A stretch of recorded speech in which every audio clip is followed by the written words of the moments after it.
What happens when you spend weeks building the ultimate garden and it gets completely destroyed? I'm not talking about one bad night. I'm talking about a month-long disaster that just wouldn't stop. Some people would actually call this complete failures. What if I told you it was actually the most insane lesson that I've ever learned? This was supposed to be the greatest garden of all times. We're talking the year of the tomato. I could literally taste the insane sauces and see hundreds of jars of salsa lining my shelves. I spent weeks growing these plants from tiny little seeds. I had every one that you could think of, every one you can imagine. I had San Marzanos for paste. I had gigantic brandywines for sandwiches and a ridiculous number of jalapenos and peppers for the grill. Every single morning was the same mission.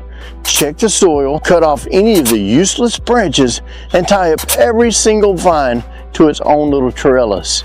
I watched these things grow from tiny little sprouts to absolutely massive plants, loaded with hundreds and hundreds of little green tomatoes and little white flowers, little yellow flowers. They were so pretty. This garden wasn't just a garden, it was going to be a fortress of food.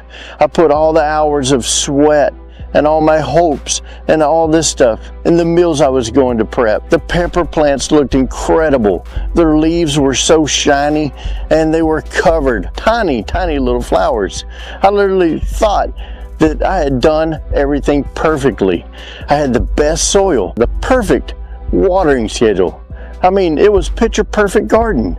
I was so proud. I thought there's no way this year was going to be a failure. But I was about to find out. You cannot plan for what's coming. The disaster didn't just show up overnight. It was a slow motion train wreck.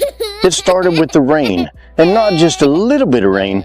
We're talking about a month-long monsoon. It rained every single day, and the ground was swamped.